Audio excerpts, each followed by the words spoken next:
पश्चिम सिंहभूम जिले से एक बड़ी खबर निकलकर सामने आ रही है। पश्चिम सिंहभूम जिले के छोटा नागरा थाना क्षेत्र अंतर्गत मरांग पोंगा इलाके में माओवादियों ने डायरेक्शनल बम ब्लास्ट किया है, मगर अब तक किसी सुरक्षा बल के जवान की हताहत होने की खबर नहीं मिल पा रही है।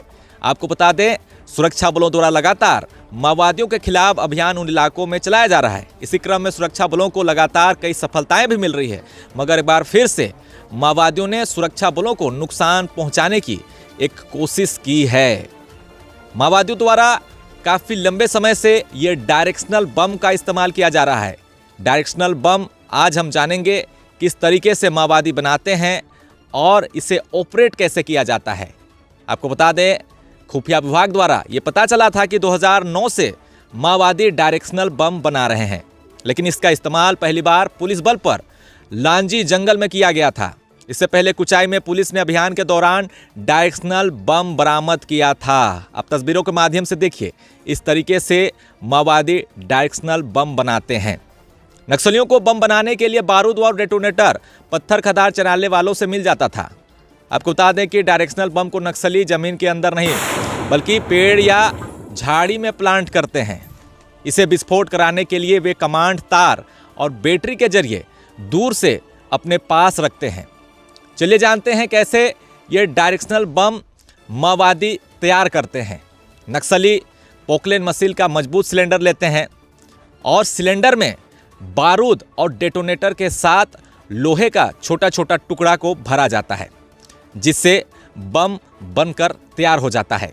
बम से तार खींचकर नक्सली पास में रखते हैं। जैसे ही जवान गुजरते हैं, उस ओर सिलेंडर का मुंह मोड़कर विस्फोट कर देते हैं।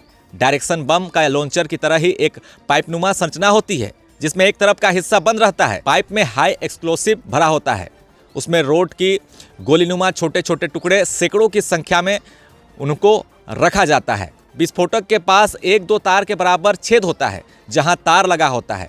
इस देसी लॉन्चर को दूर किसी पेड़ पहाड़ पर लगाकर अपराधी माओवादी कहीं दूर चले जाते हैं। जैसे सुरक्षा बल के जवान पेड़ या पहाड़ के नज़दीक पहुंचते हैं, वैसे ही माओवादी तार को बैटरी की मदद से स्पार्क कर देते हैं और विस्फोटक में आग लगते ही ब्लास्ट हो जाता है। उसमें पड़े सभी रोड के टुकड़े खाली दिशा में तेजी से निकलते हैं और उनके रास्ते में जो मिलता है उसके शरीर को वो छेद देता है। यह बम काफ़ी घातक इसलिए भी है क्योंकि अभियान के दौरान बम निरोधक दस्ता इसे मेटल डिटेक्टर से सर्च नहीं कर पाते हैं। नक्सली से जवानों के मूवमेंट को देखकर इसका इस्तेमाल करते हैं। जैसे बताया जाता है कि लांजी पहाड़ के पास ये पहला इस्तेमाल माओवादियों ने इस बम का किया था। इससे ये बात तो पता चलती है कि ये काफ़ी खतरनाक है, क्योंकि कई साल पहले लांजी पहाड़ में जब झारखंड जगुआर के जवानों पर उन्होंने घात लगाकर इस बम का इस्तेमाल किया था, उस वक्त 3 जवान शहीद हो गए थे। नक्सली संगठन देसी तकनीक के बल पर कुछ खास किस्म के बमों का निर्माण करने में लगातार सफल रहे हैं, जिसका इस्तेमाल वे सुरक्षा बलों को नुकसान पहुंचाने के लिए काफ़ी लंबे समय से करते आ रहे हैं। नक्सलियों ने 50 से अधिक तरह के बमों का निर्माण कर लिया है। इसमें डायरेक्शनल बम, तीर बम, टाइम बम, घड़ी बम, सुराही बम, सूतली बम, टिफिन बम, सिरिंज बम, रेडियो बम, पाउच बम, पिट्ठू बम, चूड़ी बम, ग्रेनाइड बम, बंदूक बम, स्प्रिंग बम, कपाट बम, पर्स बम, इस तरह के बम जो माओवादी बना चुके हैं।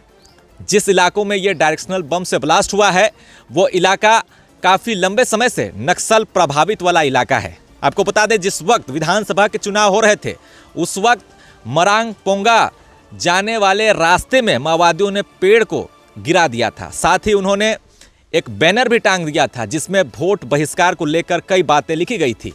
मैं आपको हर बार ये दिखाता आया हूं, जब लोकसभा के चुनाव हो रहे थे, जब विधानसभा के चुनाव हो रहे थे, माओवादियों के द्वारा प्रेस नोट जारी कर वोट बहिष्कार करने की बातें की जा रही थी। लेकिन इन मरांग पोंगा, दिक्कू पोंगा इलाके में सबसे ज़्यादा माओवादियों ने पोस्टर बैनर लगाए थे। और एक बार फिर से इस इलाके में इस तरह की घटना देखने को मिल रही है। सारंडा के जंगल में कुछ दिनों से अभियान जारी था, जिसमें मैंने आपको पहले ही बताया था कि किस तरह से भारी संख्या में माओवादियों के द्वारा लगाए गए आईडी बमों को बरामद किया गया। और आज भी जिस तरह से जिन इलाकों में ये घटना देखने को मिल रही है, वो भी इलाका काफ़ी लंबे समय से नक्सल प्रभावित वाला इलाका है। फिलहाल इस घटनाक्रम को लेकर आधिकारिक पुष्टि अभी तक नहीं हुई है। अब आगे देखना होगा कि शाम तक इस पूरे घटनाक्रम को लेकर कौन सी न्यू अपडेट निकलकर सामने आती है। अगर इसी तरह की अपडेट देखने के लिए जुड़े रहे हमारे साथ, देखते रहें न्यूज़ आपका। धन्यवाद।